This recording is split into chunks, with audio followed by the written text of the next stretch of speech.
नमस्कार साथियों। Consumer protection act को लेकर आज मैं आपके साथ बात करूंगा।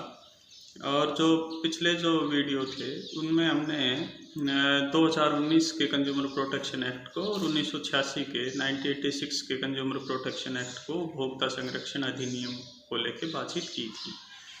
उसमें हमने उनको जो ये डेफिनेशन क्लोज थे उसको देखा था और फिर उपभोक्ता संरक्षण परिषदों को लेके बात की थी, कंज्यूमर प्रोटेक्शन काउंसिल्स को लेके बात की थी और फिर जो रिड्रेसल जो एजेंसीज हैं उनको लेके बातचीत की थी। और फिर संक्षेप में हमने ये जानने की कोशिश की थी कि भाई जो रिड्रेसल जो एजेंसीज हैं, जैसा कि मैंने बताया था कि वो 3 टायर जो ढांचा है, जिसमें जिला आयोग जिसको आप डिस्ट्रिक्ट फोरम पहले कहते थे, अब 2019 के एक्ट में डिस्ट्रिक्ट कमीशन जिसको कहा गया है, और फिर स्टेट कमीशन और नेशनल कमीशन, उसके ऊपर थोड़ा थोड़ा सा हमने प्रकाश डाला था, उस पर बात की थी। और फिर जो ये जानने की कोशिश की थी कि भाई कब ये अपनी अधिकारिता का प्रयोग नहीं कर सकेंगे, इत्यादि इत्यादि।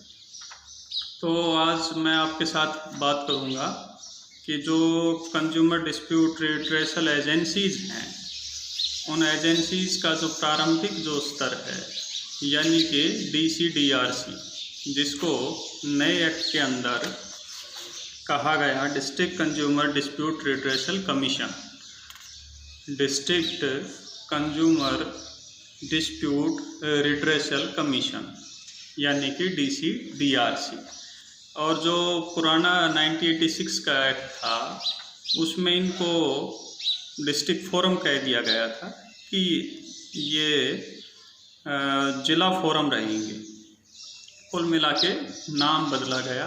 जहाँ तक प्रारंभिक जो खंड है उसकी हम बात करते हैं, जो शुरू का जो क्लोज है उसकी बात करते हैं, तो दोनों के अंदर कोई भी असमानता नहीं है, ना 2019 के एक्ट में और ना ही 1986 के एक्ट में। और दोनों ही जो एक्ट हैं उनकी जो भाषा है वो यही है कि there shall be establish for the purpose of this act the following agencies, namely, पहला है the consumer dispute redressal forum to be known as district forum established by state government in each district of the state by notification. इन्होंने कह दिया कि भाई जो राज्य सरकार है वो अधिसूचना के द्वारा प्रत्येक ज़िले के अंदर एक डिस्ट्रिक्ट फोरम की स्थापना करेगी। ये कहता है 1986 का एक्ट। और यही बात सेक्शन 28 कहता है 2019 का एक्ट। जो 2019 का जो एक्ट है उसका सेक्शन 28 है, वो डिस्ट्रिक्ट कमीशन की बात कर रहा है, डिस्ट्रिक्ट फोरम की बात कर रहा है। और ये कहता है कि the state government shall by notification establish a district consumer dispute redressal commission to be known as district commission in each district of the state. कि भाई जो राज्य सरकार है वो प्रत्येक ज़िले के अंदर एक जिला कमीशन की स्थापना करेगी।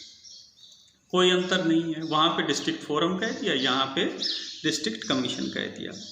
Provided that the state government may if it deems fit establish more than one district commission in a district. कि भाई यदि राज्य सरकार को ऐसा लगता है कि एक ज़िले के अंदर एक से अधिक जिला आयोग स्थापित करने की ज़रूरत है तो वो एक से अधिक जिला आयोग स्थापित कर देगी। यही बात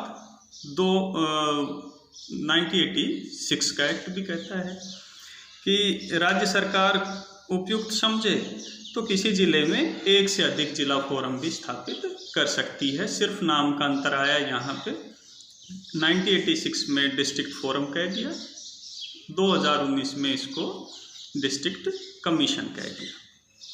अब जहाँ तक इसके गठन की बात है, जो इसकी जो कंपोजिशन की जो बात है कि इसकी संरचना कैसे होगी, तो इसके अंदर थोड़ा सा अंतर किया गया है। पहले बात करता हूँ 1986 के एक्ट की। 1986 का एक्ट कहता है each district forum shell consist of, यानी कि हर एक जो जिला जो फोरम होगा उसमें निम्नलिखित होंगे, ये व्यक्ति उसके अंदर होंगे। पहला, a person who is or who has been or is qualified to be a district जज who shall be its president, कि भाई इसका अध्यक्ष एक ऐसा व्यक्ति होगा जो या तो जिला न्यायाधीश है या जिला न्यायाधीश रह चुका है या फिर जिला न्यायाधीश बनने की क्वालिफिकेशन रखता है, जिला न्यायाधीश बनने के लिए क्वालिफाइड है। ये व्यक्ति कौन होगा? ये इसका अध्यक्ष होगा, पहली चीज। दूसरा, 2 other members who shall B persons of ability and integrity and standing that have adequate knowledge or experience, कि भाई 2 व्यक्ति ऐसे होंगे जिनकी योग्यता, निष्ठा और प्रतिष्ठा स्थापित है और इनको पर्याप्त ज्ञान है, पर्याप्त नॉलेज है, किसको लेके, या फिर अनुभव है किसको लेके? Economics, law, commerce, accountancy, industry, public affairs और एडमिनिस्ट्रेशन, और इनमें से एक महिला हो। कि भाई जो अध्यक्ष है वो तो जिला न्यायाधीश है या रह चुका या रहने की योग्यता रखता है, वो होगा पहला।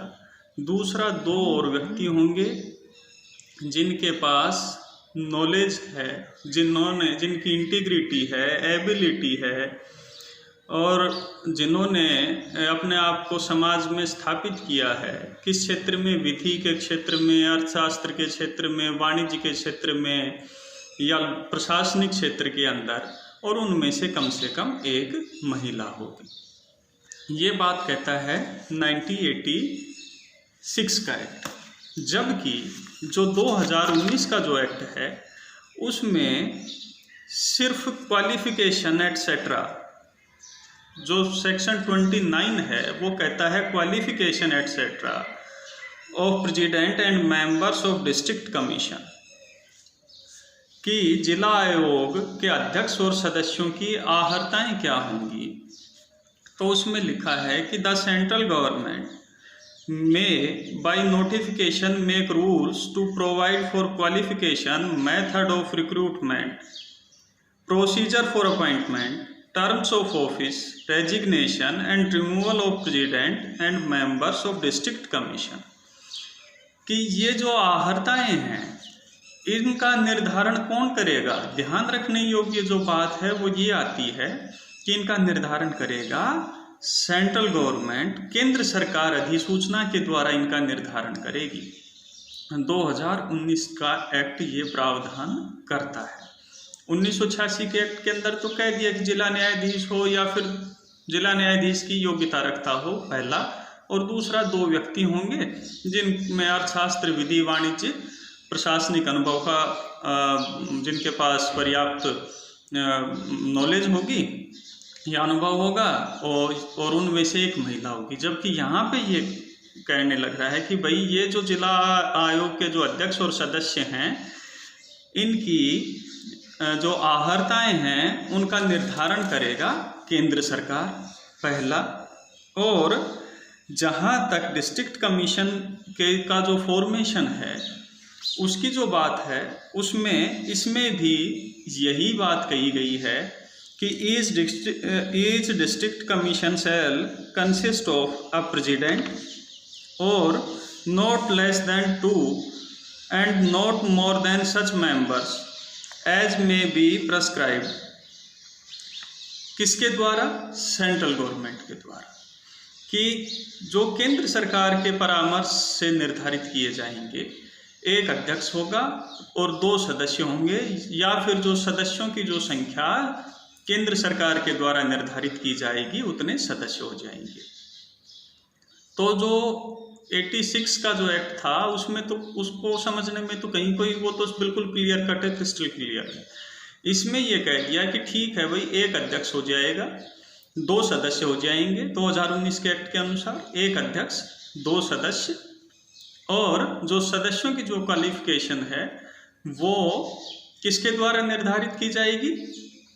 केंद्र सरकार के द्वारा निर्धारित की जाएगी। तो राज्य सरकार क्या करेगी साहब? राज्य सरकार क्या करेगी? तो जो सेक्शन 30 है, जो सेक्शन 30 है, वो कहता है salaries, allowances and other terms and conditions of service of president and members of district commission, कि जो वेतन भत्ते और सेवा संबंधी जो अन्य नियम और जो शर्तें हैं, इनका निर्धारण करेगी state government. The state government may by notification make rules to provide for salaries and allowances and other terms and conditions of service of president and members of the district commission. कि जो राज्य जो सरकार है, देखिए यहाँ भी एक अंतर है कि जो सैलरी, वेतन भत्ते और जो नियम शर्तें हैं सेवा संबंधी, शब्द यूज किया गया द स्टेट गवर्नमेंट में बाय नोटिफिकेशन, कर सकेगी, करेगी नहीं, कर सकेगी, चाहे तो करे चाहे तो ना करे। जबकि जो क्वालिफिकेशन का जो मामला है उसमें इन्होंने लिख दिया कि जो सेंट्रल गवर्नमेंट है वो बनाएगी, बना सकेगी और बनाएगी के अंदर अंतर है। फाइनल ईयर के अंदर आप आते आते इंटरप्रिटेशन के अंदर आप इसको बेहतर ढंग से समझ सकेंगे। इसके बाद जहाँ तक 1986 का जो एक्ट है उसकी हम बात करें तो ये कहता है कि भाई जो अध्यक्ष और जो सदस्य हैं इनकी ये क्वालिफिकेशन होगी, लेकिन इनका अपॉइंटमेंट कैसे होगा? यहाँ 2019 में तो कह दिया कि भाई केंद्र सरकार निर्धारित कर देगी, जबकि ये 86 का जो मामला है उसमें ये कहता है every appointment under sub section 1 shall be made by the state government on the recommendation of a selection committee consisting of following, namely, यानी कि जो ये जो नियुक्ति है उपधारा 1 जो कि इस फोरम के कंपोजिशन की बात करता है, एक अध्यक्ष और 2 सदस्यों के कंपोजिशन की जो बात करता है, उनके उसके अंतर्गत जो नियुक्ति है वो एक सिलेक्शन कमेटी की रिकमेंडेशन के ऊपर होगी। और जो सिलेक्शन जो कमेटी है वो किससे मिलके बनेगी? उसका अध्यक्ष होगा the president of the state commission, यानी कि जो राज्य जो आयोग है, मान लीजिए राजस्थान के बीकानेर जिले के का जो जिला फोरम है 1986 का एक्ट प्रावधान करता था कि उसके अध्यक्ष की नियुक्ति करेगा एक सिलेक्शन कमेटी। एक सिलेक्शन कमेटी की रिकमेंडेशन के ऊपर राज्य सरकार करेगी और उस सिलेक्शन कमेटी में होगा राज्य जो आयोग का अध्यक्ष, इस सिलेक्शन कमेटी का अध्यक्ष होगा। यानी कि जो राजस्थान का जो राज्य आयोग है, राज्य उपभोक्ता आयोग है, उपभोक्ता संरक्षण आयोग है, उसका जो अध्यक्ष है वो इस सिलेक्शन कमेटी का अध्यक्ष होगा। इसके अलावा 2 और इसके मेंबर होंगे इस सिलेक्शन कमेटी के, secretary law department of the state और दूसरा secretary incharge of the department dealing with consumer affairs in the state. दोनों सचिव होंगे, एक विधि विभाग का होगा और दूसरा उपभोक्ता मामलों से संबंधित विभाग का। जो भी जो प्रभारी सचिव होगा वो इसका मेंबर होगा। यानी कि जिला जो फोरम है उनके जो अध्यक्ष और सदस्यों की नियुक्ति है वो एक सिलेक्शन कमेटी की रिकमेंडेशन पे की जाएगी, जिसमें राज्य आयोग का जो अध्यक्ष है वो इसका अध्यक्ष होगा और जो विधि विभाग का जो सचिव है वो इसका सदस्य होगा और उपभोक्ता मामलों का जो प्रभारी सचिव है वो भी इसका सदस्य होगा। जहाँ तक जो ऑफिस को कब तक होल्ड करेगा, यानी कि कोई भी जो अध्यक्ष या जो सदस्य है वो उसका कार्यकाल कितना होगा, तो उसके संदर्भ के अंदर 1986 का जो एक्ट है वो प्रावधान करता है कि every member of district forum shall hold office for a term of 5 years, कि भाई 5 साल, और या up to the age of 65 years whichever is earlier, या 5 साल या 65 वर्ष आयु जो भी पहले हो। मान लीजिए किसी की आयु 65 साल, किसी को बनाया आपने 63 की एज के अंदर, तो वो ऑफिस को कितने दिन तक रख सकेगा, कितने दिन तक पद पे रह सकेगा? 2 साल। किसी को आपने बना दिया 55 साल की एज के अंदर, तो फिर वो 5 साल रह जाएगा। और shall not be eligible for reappointment, और पुनः नियुक्ति का पात्र नहीं होगा। ऐसा नहीं होगा कि मैं 40 साल की एज में बन जाऊं और फिर उसके बाद 65 साल तक रीअपॉइंट होता रहूं। नहीं, एक बार ही अपॉइंटमेंट होगा। कौन प्रावधान करता है? 1986 का एक्ट इस संदर्भ के अंदर प्रावधान करता है। 65 साल आयु या 5 वर्ष, जो भी which ever is earlier, reappointment नहीं होगा। सिलेक्शन कौन? सिलेक्शन कमेटी की बेस के ऊपर। एलिजिबिलिटी कहाँ? या तो जिला न्यायाधीश हो, डिस्ट्रिक्ट जो जज है वो हो, डीजे हो, या फिर रह चुका हो, या फिर उसकी योग्यता रखता हो। 2 सदस्य होंगे, जिनमें एक महिला होगी जिनको अर्थशास्त्र, विधि, वाणिज्य, प्रशासन का अनुभव होगा या नॉलेज होगी। 1986 के प्रावधान मेरे हिसाब से आपके समक्ष क्लियर हुए। अब जहाँ तक 2019 का जो एक्ट है उसमें इस संदर्भ में आयु और 5 साल और इस संदर्भ के अंदर कोई किसी तरह के अभी तक कोई प्रावधान नहीं किए गए। सिंपली कह दिया गया कि जो केंद्र सरकार है वो समय समय पे अधिसूचना के द्वारा इनकी अर्हताएं निर्धारित कर देगी। इनके जो वेतन भत्ते और सेवा संबंधी शर्तें हैं वो राज्य सरकार अधिसूचना के द्वारा निर्धारित कर देगी। हो सकता है राज्य सरकार के द्वारा जो वेतन भत्ते और जो सेवा संबंधी शर्तें हैं वो हरियाणा की अलग हो, राजस्थान की अलग हो, पंजाब की अलग हो सकता है।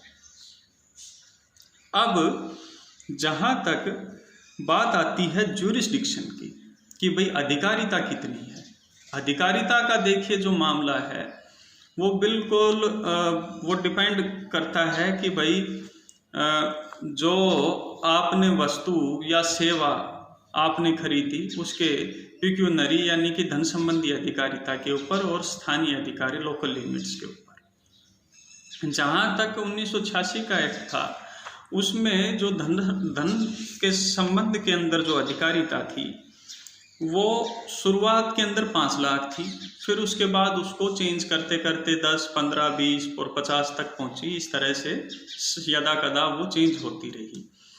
अब जो 2019 का जो एक्ट आया है उसमें जो धन संबंधी जो अधिकारिता है उसको बढ़ा के, क्योंकि अब आप ये उम्मीद करें कि 5 लाख या 15 लाख या 25 लाख, तो ये बड़ा ही एक छोटा सा अमाउंट हो जाता है मौजूदा जो कॉमर्स का जो युग है उसके अंदर।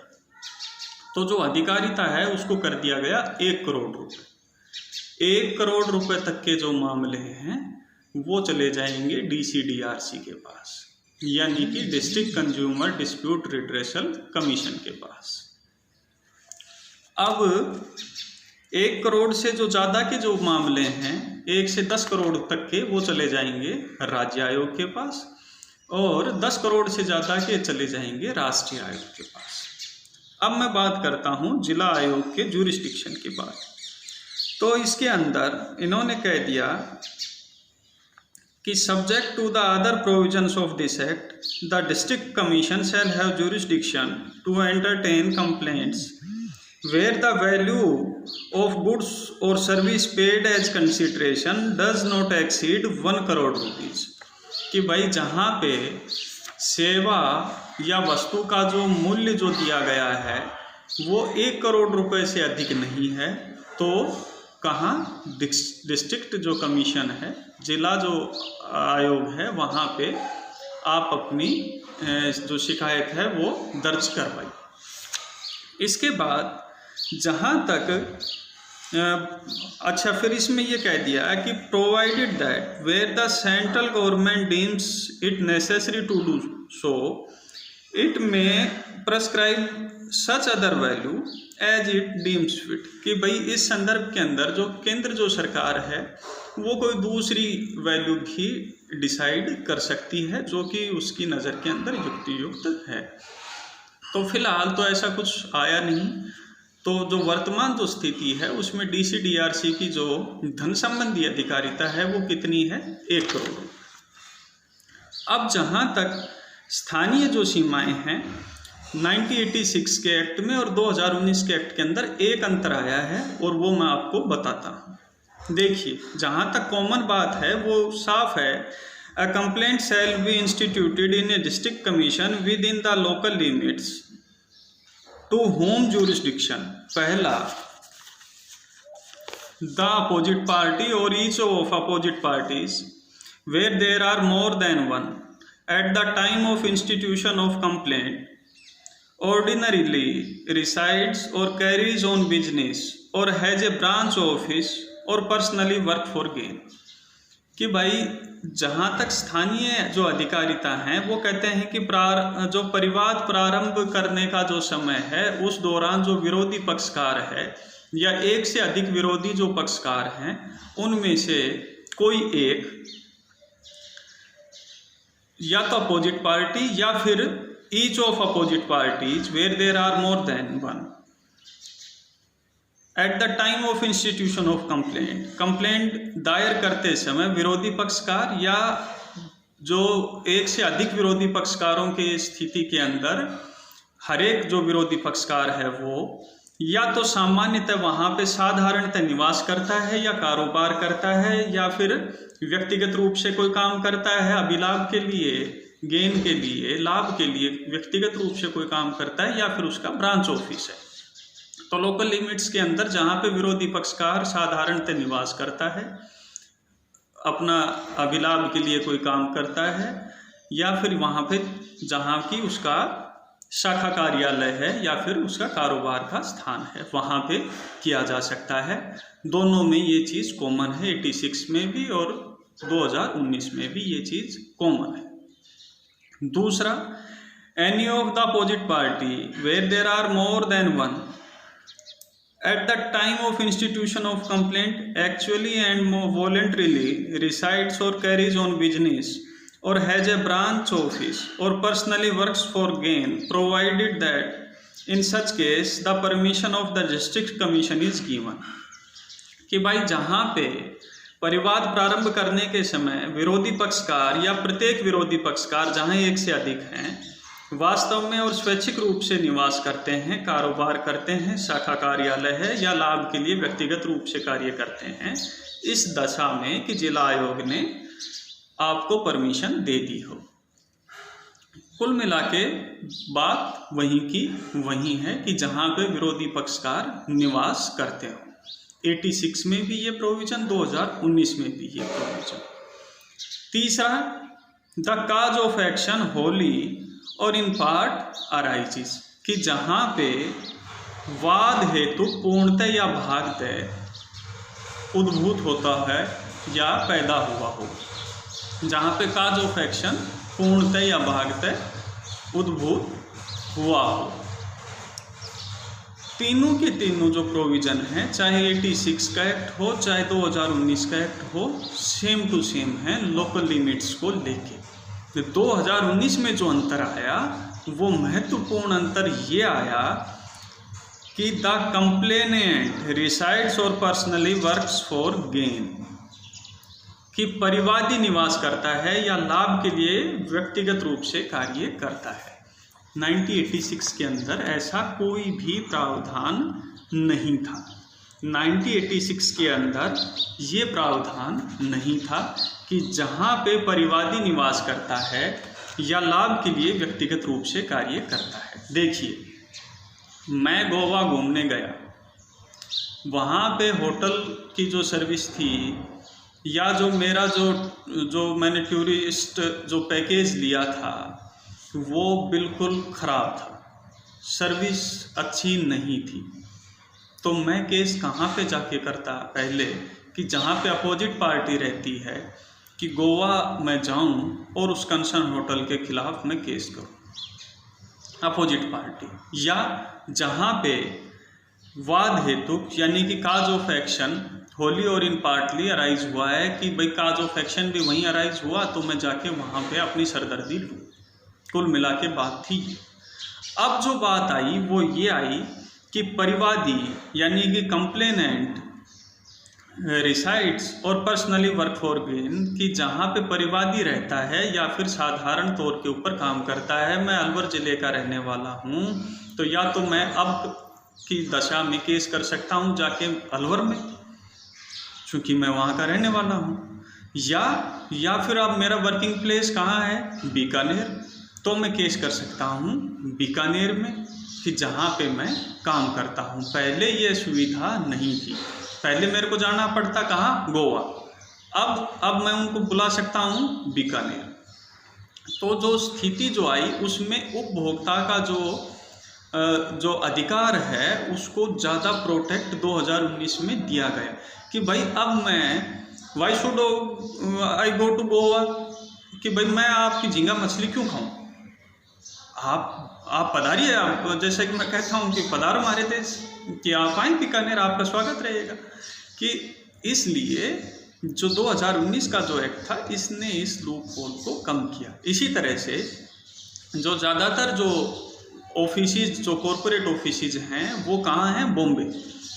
तो होता क्या था कि आपने कोई सामान लिया तो जाके बॉम्बे। अब बॉम्बे क्यों भाई, मैंने कोई सामान लिया दिल्ली से, मान लीजिए मैंने दिल्ली से कोई सैमसंग का टीवी खरीदा, एलजी का खरीदा, ब्लैक एंड वाइट खरीदा, कलर्ड खरीदा, जो भी खरीदा फॉर एग्जांपल, वहाँ से खरीदा, तो अब मैं वहाँ पे जाके क्यों करूँगा, मैं यहीं पे ही कर लूँगा केस कि भाई यहाँ पे DCDRC बीकानेर के अंदर आपका स्वागत रहेगा। तो कुल मिला के अधिकार को प्रोटेक्ट किया गया। और इन्होंने कह दिया कि भाई जो डिस्ट्रिक्ट कमीशन है वो कहाँ पे काम करेगा, या तो वो साधारणतः जिला मुख्यालय के ऊपर जो डिस्ट्रिक्ट जो जिले का जो हेडक्वार्टर है, डिस्ट्रिक्ट जो हेडक्वार्टर है, डिस्ट्रिक्ट हेडक्वार्टर है वहाँ पे करेगा, या फिर राज्य जो सरकार है वो राज्य आयोग से परामर्श करके जो बाय नोटिफिकेशन निर्धारित कर देगी कि भाई वो उस स्थान के ऊपर काम करेगा। अब मैं बात करूँगा आपसे अगले वीडियो में कि मैनर, कि भाई तरीका क्या हो, manner in which complaint shall be made, कि वो रीति जिससे परिवाद किया जाएगा। और इसमें इलेक्ट्रॉनिक जो ढंग है उसको पहली बार शामिल किया गया है 2019 के एक्ट के अंदर कि, और इसमें एक CCPA को भी पहली बार शामिल किया गया है कि भाई CCPA भी इस संदर्भ में कर सकता है। और क्लास एक्शन सूट की बात की गई है, तो उस कि भाई जो यदि बहुत सारे उपभोक्ता हैं तो उनकी तरफ से कोई एक या अधिक भी इस संदर्भ के अंदर बात दायर कर सकते हैं। इसमें आपसे नेक्स्ट वीडियो में बात करूंगा। तब तक के लिए नमस्कार।